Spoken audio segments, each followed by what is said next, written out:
불과 열을 다스리는 기술이 탁월했다. 수천 년 한민족의 의식주 속에 뿌리 깊이 자리해온 온돌. 온돌을 지금까지 거의 100% 쓰는 민족은 우리밖에 없습니다. 돌을 데워서 실내를 따뜻하게 하는 구들은 가장 독창적이면서도 합리적인 우리 민족 최고의 발명품이었다. 가장 이상적이고 열 손실률을 가장 적게 할 수 있는 그런 난방 방식이 바로 그 온돌 난방 방식이다라고 정의할 수 있을 것 같습니다. 온돌 내부의 그 시스템을 보면 너무나 과학적이라는 걸 알 수가 있습니다. 최고의 기술자들에 의해 변화 발전해 오며 한반도 주거문화의 혁명을 가져온 온돌. 1400년 온돌의 과학 속에 깃든 선조들의 지혜를 따라가 보자.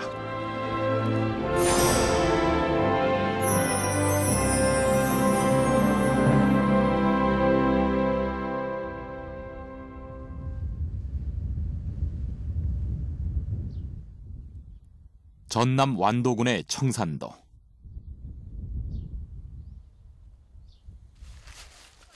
찬바람 부는 1월의 추운 겨울 날씨에도 주민들의 손길이 바쁘다.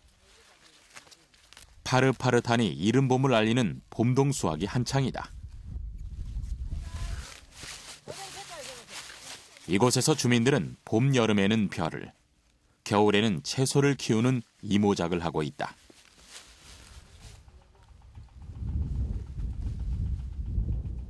마치 밭과 같은 역할을 하는 논으로 일명 구들장논이다. 바다하고 똑같아요. 물을 담았다가도 저 혼자서 제대로 빠져버리고 뭐 바다하고 형태는 비슷합니다. 청산도는 바람과 돌이 많은 척박한 땅이다. 17세기경 섬에 들어오기 시작한 사람들은 구들장논을 짓기 시작했다. 돌이 많고 물 빠짐이 심한 청산도의 척박한 자연 환경을 극복하기 위한 방편으로 온돌에서 착안해 구들장을 활용한 것이다.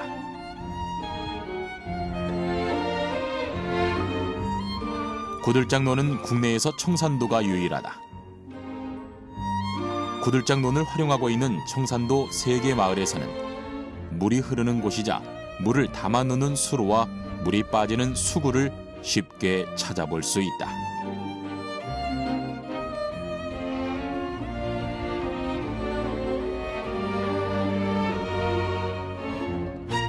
구두를 깔아놓듯이 큰 돌을 지금 다 넓적넓적한 그 구두를 우리 어르신들이 방돌이라고 표현을 하셨는데 그래서 이제 옛날부터 방돌론이라는 표현도 많이 하셨는데 구들장 깔던 돌을 이용해서 이 밑에다가 그 돌을 다 깔아놓은 거고요. 그러니까 구들장론의 특징이 돌을 이용해 구두를 깔아놓을 때 썼던 돌을 이용하는 거고. 구들장논은 물이 흐르는 수로가 있는 자갈층 위에 구들장을 깔고 그 위에 진흙으로 탄탄히 쌓아 논에 물이 빠지지 않도록 한 다음 다시 한번 토양층을 깔아 벼가 자랄 수 있도록 하였다.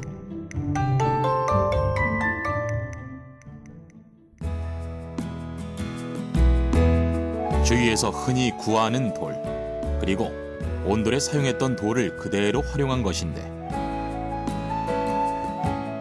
구들장논이 구들 아래로 물이 통하도록 해 작물을 재배하는 것이라면 온돌은 구들 아래로 불의 열기가 통하게 해 방을 데우는 방식이다.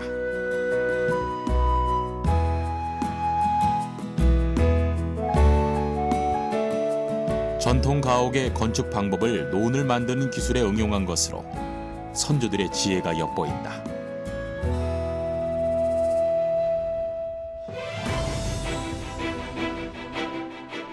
온돌은 옥스퍼드나 브리테니커 사전에 기재될 정도로 세계에 널리 알려진 우리나라를 대표하는 고유의 문화유산이다.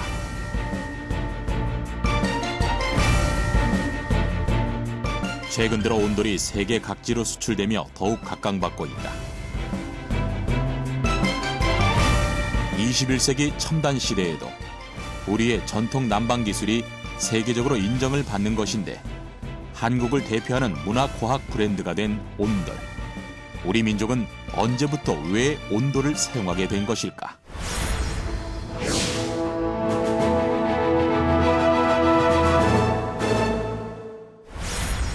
충남 아산의 맹시행단. 고려시대 지어진 전형적인 한옥으로 우리나라에서 현존하는 가장 오래된 민가의 살림집이다. 아궁이에 불을 떼서 구두를 데우는 따뜻한 온돌과 나무 판자를 깔아 속을 비운 시원한 대청마루의 조합은 사계절이 뚜렷한 한국의 독특한 가옥 구조이기도 하다. 북쪽 지방에 그 추운 지방에서 난방을 하기 위해 발전한 게 구들이거든요. 근데 이제 한옥이라는 부분이 뭐냐면 남쪽 지방에 그 마루 문화와 구들이 한 가옥 내에 설치됨으로 해서 한옥이라는 게 완성이 됐어요. 마루와 대청의 결합은 동양의 다른 건축물과 확실히 구분짓는 요소이기도 하다. 특히 맹시행단은 수백 년 세월 따라 여러 번 고쳐지어진 탓에 한옥의 변천을 살필 수 있는 중요한 문화재다.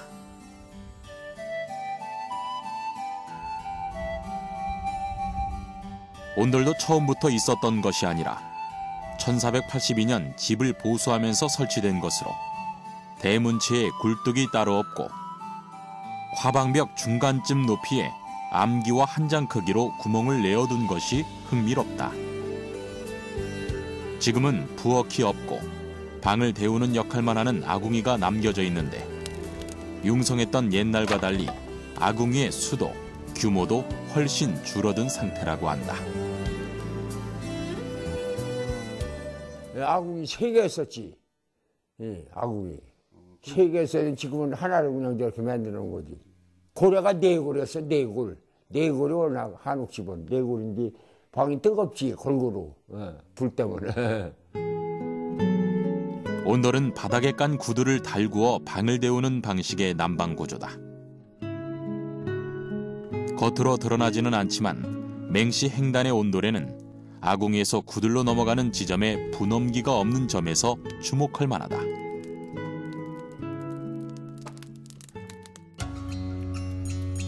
보편적으로 많이 쓰이는 전통 온돌의 구조를 살펴보자.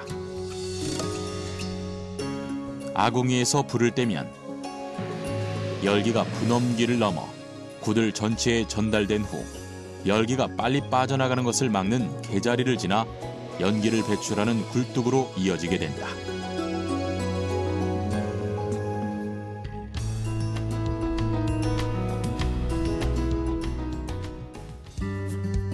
그런데 15세기에 만들어진 맹시행단의 온돌에는 아궁이에서 고래로 넘어가는 분엄기가 없다. 이는 구조적으로 단순할 수밖에 없었던 초창기 온돌의 형태로 조선 초기에도 지금과 같은 구조의 온돌이 보편화되지 않았음을 추측하게 한다.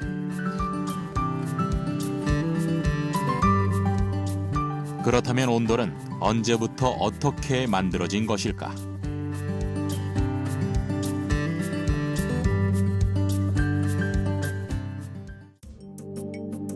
초창기 주거 형태는 움집이었다.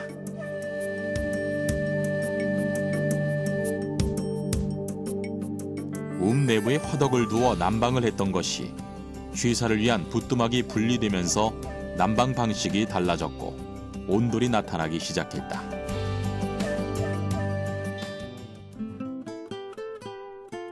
세계적으로 로마를 비롯한 북유럽의 추운 지방을 중심으로 온돌과 비슷한 형태의 난방 방식이 발달해왔다.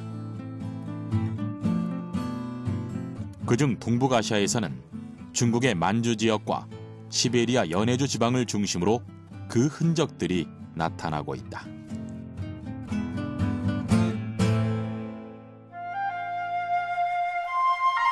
특히 추위가 매서웠던 한반도 북부 지역에서 온돌을 가장 발전시키고 널리 사용한 나라는 옥저에서 이어지는 고구려였고 최초의 온돌 형태는 기역자나 일자 모양의 쪽구들이었다.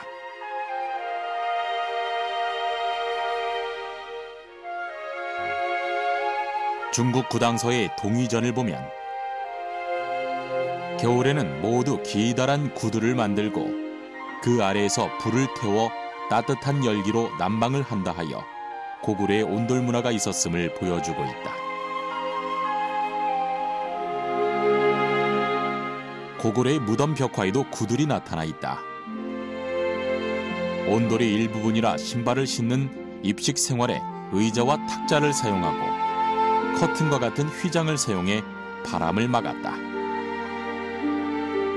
두 여인이 각각 부뚜막에서 음식을 만들고 아궁이에서 불을 지피는 그림에 산 아궁이의 불길이 구두를 따라 굴뚝으로 빠지는 것을 볼 수 있다.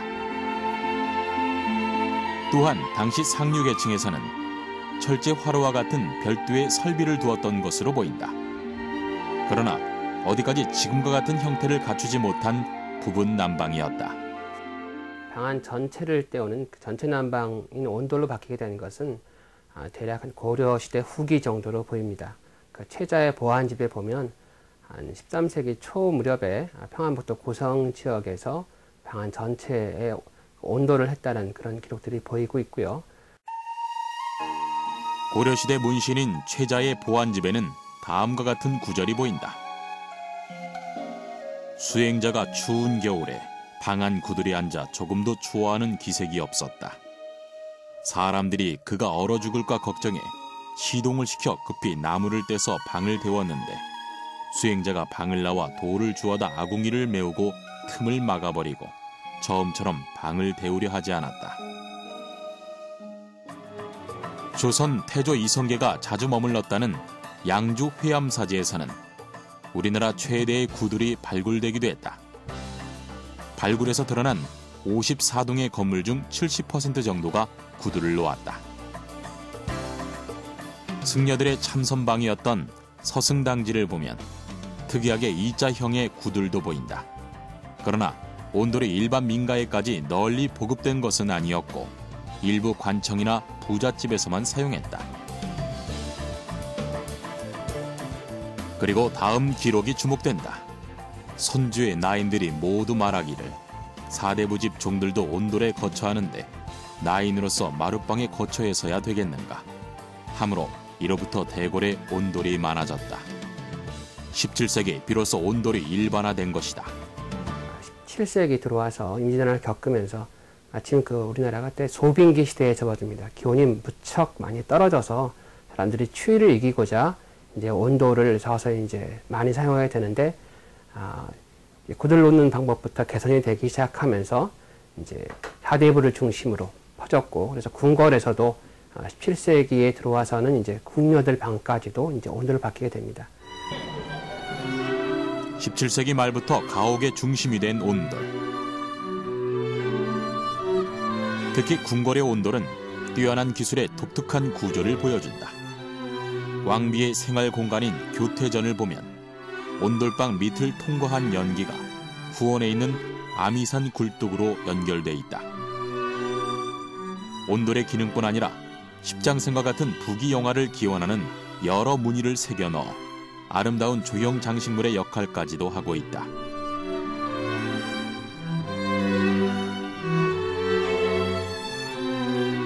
궁궐의 온돌인 만큼 기능적으로 조형적으로 최고의 기술자들이 동원된 것인데 함실의 구조가 튼튼하고 굴뚝이 방 가까이에 있으면 연기가 나가 보기에 좋지 않으므로 고래를 길게 깔아 굴뚝을 멀리 처리했다. 자경전의 경우에는 10개의 아궁이에서 나온 연기가 건물 뒤편의 굴뚝으로 연결되도록 했다.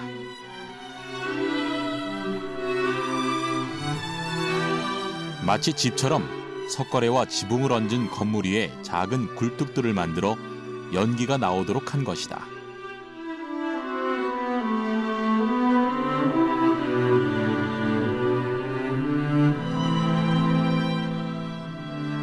이렇게 뛰어난 기술과 진화를 거듭한 온돌은 추운 지방이지만 땔감을 사용한 벽난로가 발달한 북유럽에 비해 유독 우리나라에서만 발전하며 지금까지 사용되고 있는 방식이기도 하다. 왜일까? 지역적으로 우리나라는 이제 온천이라든지 또 산림 자원이 아주 풍부하다든지 이런 상황이 되지 않기 때문에 산림 자원이 적은 가운데서도 바닥을 뜨겁게 유지를 할 수 있는 이 온도를 개발한 거지요. 바닥을 데운다는 우리만의 독자적인 난방 구조인 온돌. 그곳에는 어떤 원리가 숨어 있는 것일까?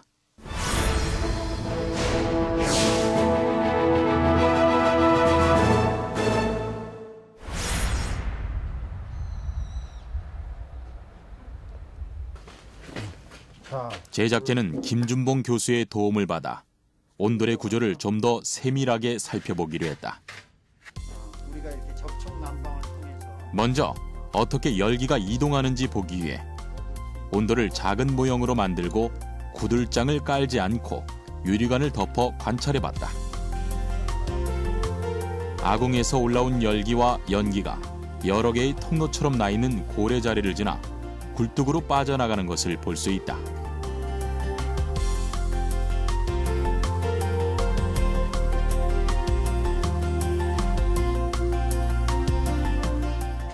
불을 떼는 곳과 불이 나가는 곳의 높이가 요건 거의 같은 높이로 돼 있는데 요 기술이 바로 서양 사람들이 흉내를 못 내던 기술이죠.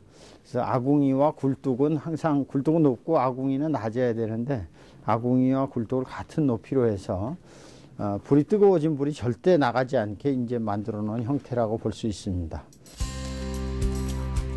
열기를 가두는 것은 기술적으로 어떻게 가능한 것일까?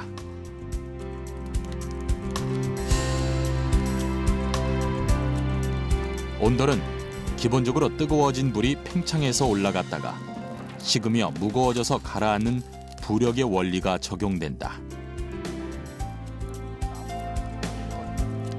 여기에 뜨거운 공기와 찬 공기를 잘 섞고 그 열을 고르게 다스리는 장치가 온돌 곳곳에 숨어 있는데 먼저 아궁이에서 구들로 넘어가는 분엄기는 구멍이 작기 때문에 열기가 바깥으로 새지 않고 고래로 잘 빨려 들어가게 해준다. 넓은 곳에서 좁은 곳으로 지나면서 이동 속도가 빨라지는 벤추리 효과를 보이는 것이다.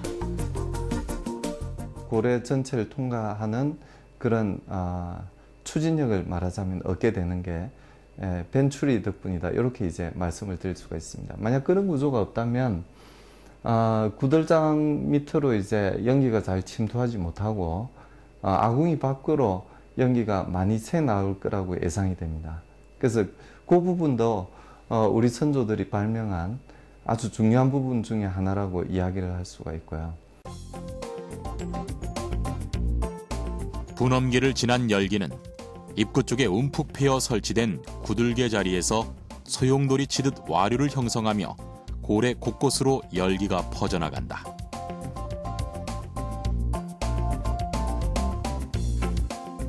고래가 끝나는 출구 쪽에도 개자리를 만들어 고래를 통과한 공기가 여기서 다시 모아져서 열기는 남고 연기만 굴뚝으로 내보내는 역할을 하게 했다.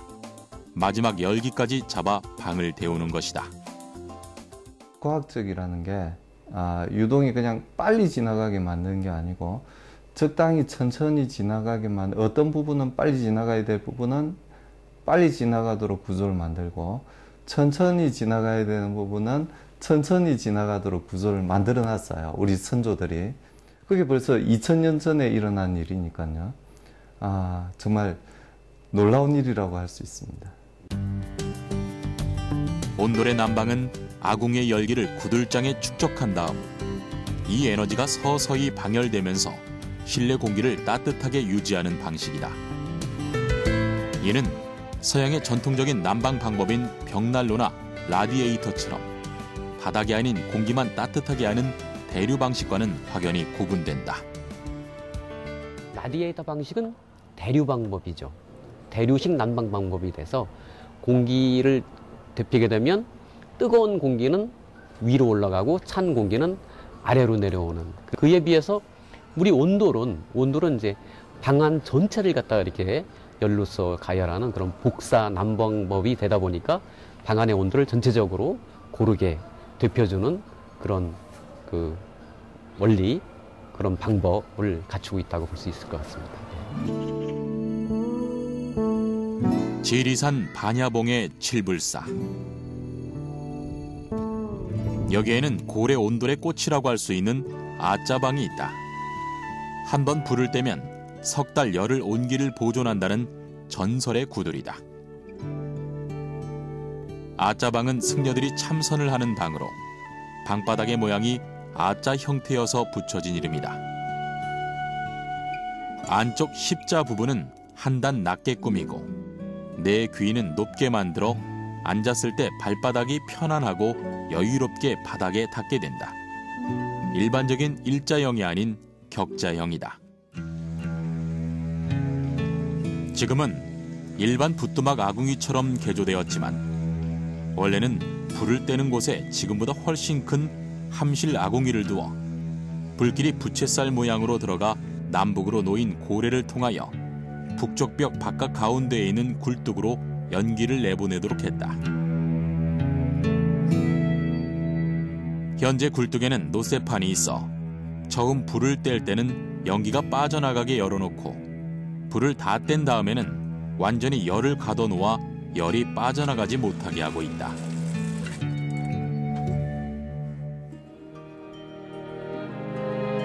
아짜방은 신라시대 금강가야에서 건너온 담공선사가 만들었다고 전해지나 확실한 것은 알 수 없고 지금의 아짜방은 6.25 전쟁으로 파괴된 것을 1982년에 복원한 것이다. 이 아짜방이 그 건물은 전소가 됐었는데 아궁이는 그래도 아궁이하고 이제 그 구들 이런 거는 그대로 남으셨다고 그렇게 복원하실 때 말씀하시더라고요. 구조는 이제 제가 그 48년 이전에 사셨던 그 노스님 한 분이 계셨는데 그때 한번 같이 이제 모시고 한번 산 적이 있었는데 그 뭐랄까 방 구조라든가 이런 것들은 비슷하다고 이렇게 말씀하시더라고요. 1984년 발견된 사찰 소장 문서에 의하면 한 번도 아짜방 구들을 뜯어 고치는 일이 없었다고 한다. 여러 번 건물이 불탔어도 구들만은 그대로 유지되었던 것이다. 그런데 실제 100일 동안이나 온기가 유지됐던 것일까? 사실이었다면 어떻게 가능했을까? 함실을 그래서 크게 사람 키보다 높게 만들고 크게 만들고 깊게 만들어서 거기다 이제 겨라든지 나무라든지 이런 거 쌓아두고 불을 떼면 거기에 이제 불이 붙으면 이제 발화 온도는 충분히 있게 되고 나무가 충분히 많으면 이제 재료가 계속 타게 되고 그다음 이제 산소가 문제거든요. 산소는 이제 조절하는 거예요. 오랜 시간 온기를 유지할 수 있었던 첫 번째 비결은 불을 다스리는 기술이었다. 과거에는 한 사람이 넉넉히 들어갈 수 있을 정도로 함실 아궁이가 크고 깊었다고 한다.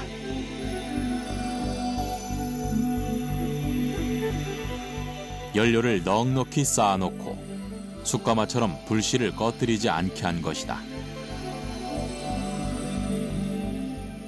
제가 수리할 때 이제 그 함실장이 꺼져서 들어가 봤는데 들어가면 함실에 이렇게 앉아도 머리가 닿지 않고 이 정도 높이가 돼서 상당히 큰 구들이다 이렇게 볼 수가 있어요. 한 400kg 장작이 들어가는 거니까 거의 0.5톤 가까운 장작이니까 그게 들어가고 불이 떼지고 그 다음에 이제 불문이 있어서 이제 일정하게 산소를 공급해 주니까 충분히 뭐 한 달 이상 아마 타지 않았을까 싶고.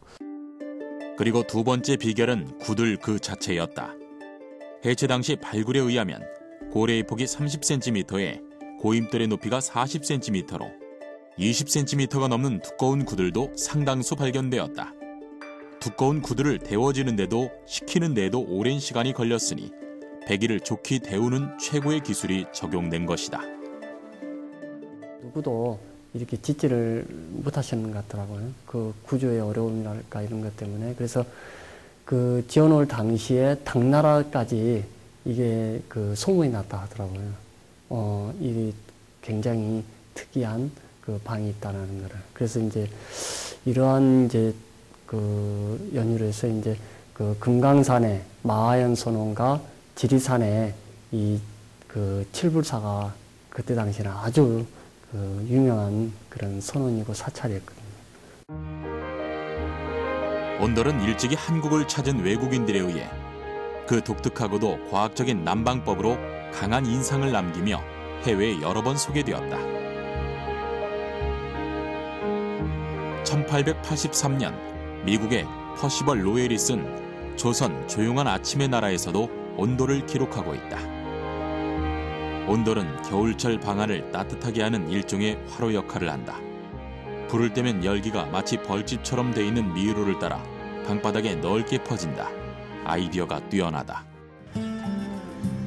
벌집처럼 돼 있는 미로는 고래를 뜻하는 것으로 온돌 제작에서 중요한 부분이 고래 구들이다.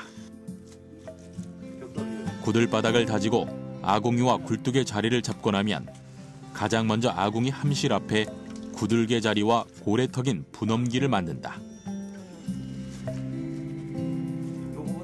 돌과 진흙 또는 시멘트 블록을 쌓아 두둑을 만드는 방법으로 각 고래길로 넘어가는 분엄기는 중앙을 좁게 하고 가장자리로 갈수록 넓게 해 불길을 조절하도록 한다.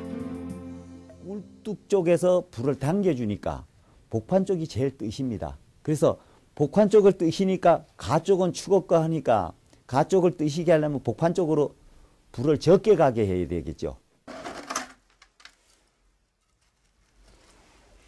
개자리가 만들어지면 고래 바닥을 평평하게 고른 후 먹줄에 실을 맞추어 고래 뚝을 쌓는다. 구들 바닥에 진흙 갠 것을 넣고 네모 반듯하게 블록을 쌓으면서 뚝과 바닥을 잘 건조시킨다. 다음은 고래 뚝 위에 구들돌을 놓는데 구들장은 아랫목에서 윗목 순으로 덮으며 불길이 센 아랫목은 비교적 두꺼운 구들을, 불길이 약한 윗목은 얇은 구들을 사용한다.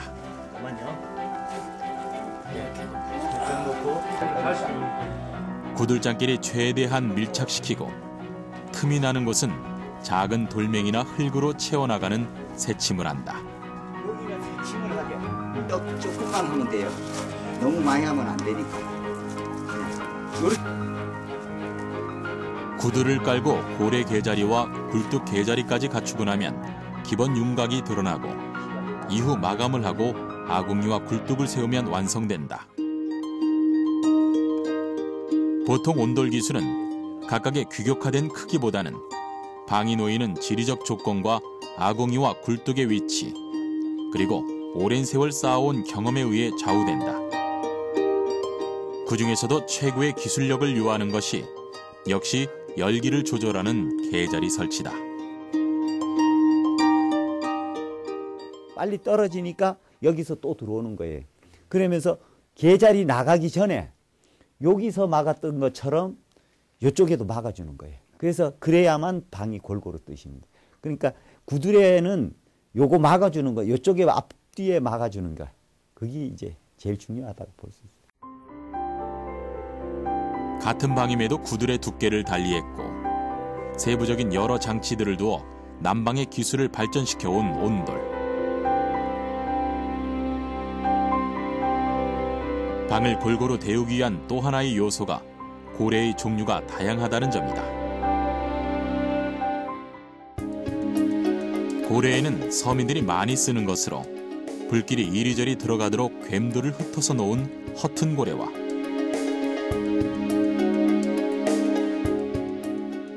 고래가 일렬로 나란히 이루어진 일반적인 형태의 줄고래가 있다.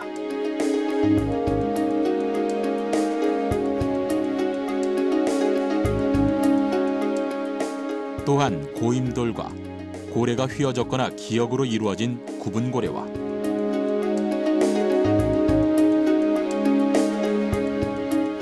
부채살 모양으로 고래와 고임돌이 넓어지는 부채살 고래 등 그 종류가 다양하다.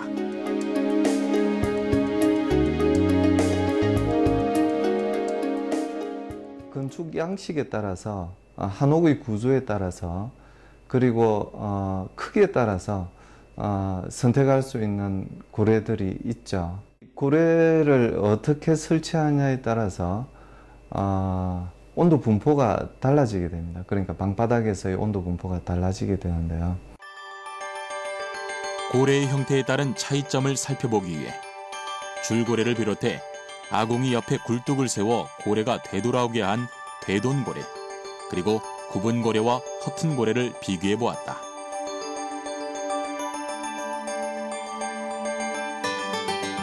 최근 이용되고 있는 전산 해석을 통해 열의 흐름을 분석해 보면 굽은 고래나 되돈고래가 일직선으로 열이 퍼지는 줄고래나 허튼 고래에 비해 열 전달이 균일한 것을 알 수 있다.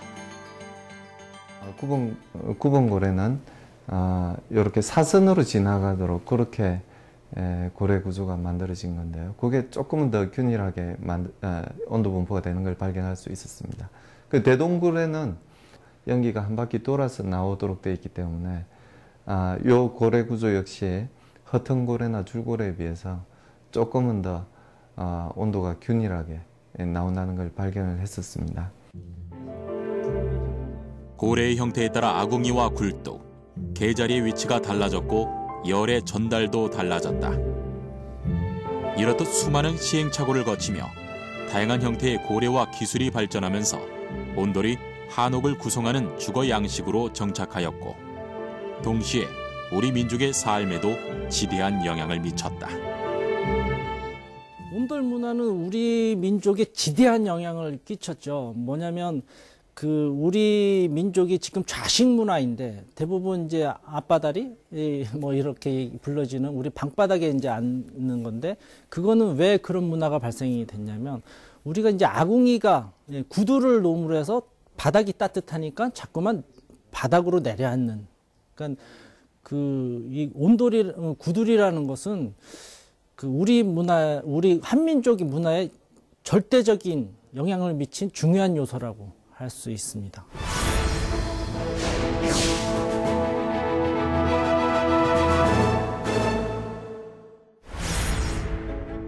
지리산 청학동. 세월과 함께 한옥도 개량된 형태들이 속속 등장하고 있지만 이곳은 여전히 전통 고래구들의 온도를 고수하고 있다. 별다른 연료 없이 주변에서 쉽게 구할 수 있는 땔감을 이용해 불을 떼면 그 열기가 하루 정도는 거뜬하다고 한다.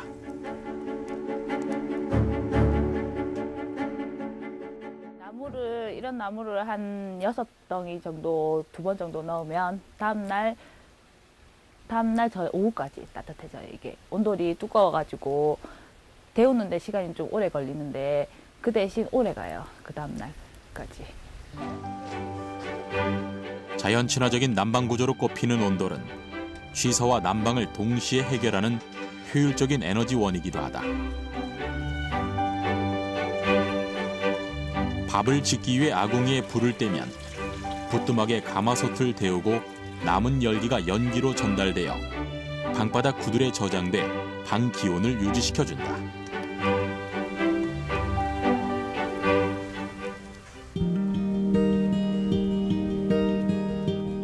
또한 취사를 하기 위해 부엌을 설계하다 보니 부엌이 방보다 낮아졌고 마룻방도 감소하게 되었다.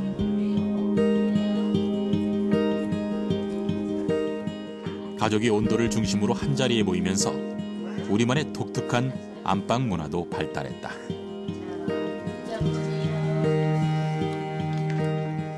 이제 온돌이 보급되면서 실내 생활이 이제 신발을 벗고 들어오는 좌식 생활로 바뀌게 되면서 이제 화로가 기능이 이제 쇠약해졌고요. 그다음에 휘장도 사라지게 됐습니다.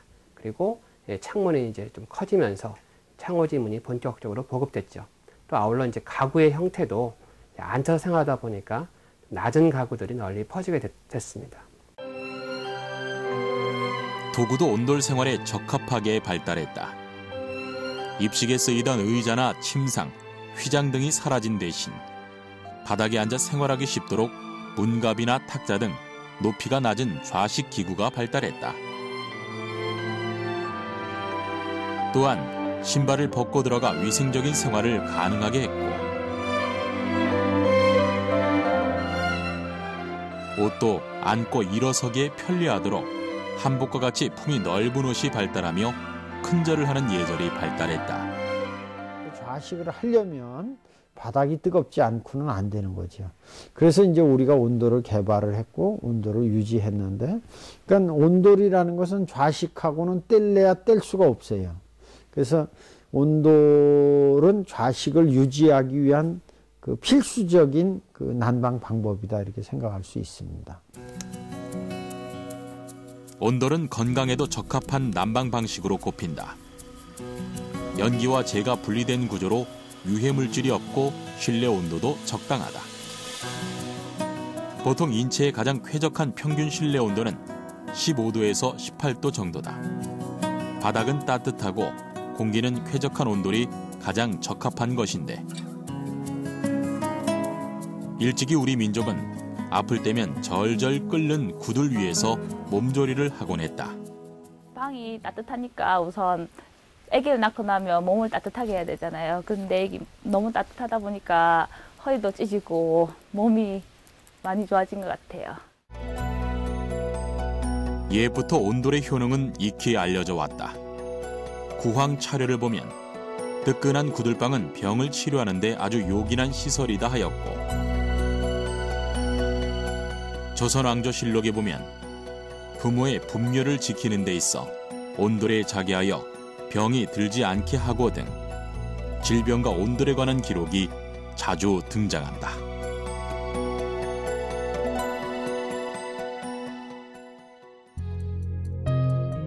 실제 동의보감에서도 온돌의 효능에 대해서 알려주고 있는데, 무엇보다 신체 건강에 가장 적합한 구조로 꼽힌다. 온돌을 두한 조결의 효과를 볼 수 있다라고 얘기하는데, 두한 그러면 이제 머리가 차갑고 조결 그럼 아래쪽이 뜨거워진다는 얘기죠. 족이라는 게 다리 족자, 발 족자를 말하는 것이기 때문에. 그런데 한의학에서 특히 동의보감에서 말하는 건강의 원리가 바로 그것입니다. 두한 조결은 동양의학에서 말하는 대표적인 건강 비법이다.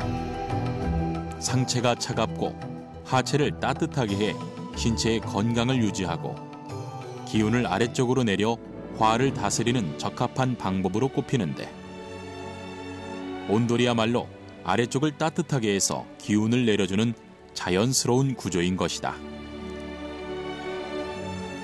이렇듯 온돌은 건강뿐 아니라 의식주 생활 전반에 영향을 미친 우리 민족의 근간으로 자리해왔다. 무엇보다도 우리가 이제 오랜 경험을 통해서 우리 인체의 건강을 계속 다스리려고 노력을 했지 않습니까? 근데 이 온돌이야말로 사실 인체의 어떤 구조나 인체가 돌아가는 시스템이나 그 다음에 어떤 이런 물리적인 어떤 그런 여러 가지 메커니즘 이런 것을 고려해 봤을 때 너무나 과학적이고 정말 체계적인 이런 어찌 보면 건강 관리를 위한 구조가 아닌가 생각이 됩니다. 온돌은 세계 최고의 최대 그리고 가장 그 미래를 지향하는 과학입니다. 온돌은 바로 우리 민족의 모태이고 우리 민족을 생성케 한 근원이기 때문에 이 온돌의 선조들의 기술과 선조들의 얼을 우리가 전수하고 발전시켜야 할 것입니다.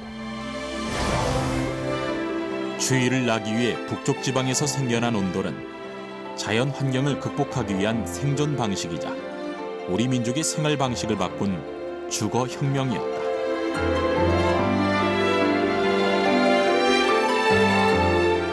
최고의 기술자들이 궁궐과 사찰을 중심으로 불과 열을 가두어 돌을 데우는 방식을 연구하고 개발하며 민가로 널리 전파되었다. 수백 년 생로병사의 삶의 중심 공간으로 아늑한 삶을 제공하고 있는 온돌은 가장 오래되면서도 가장 과학적인 우리의 자랑스러운 문화유산이다.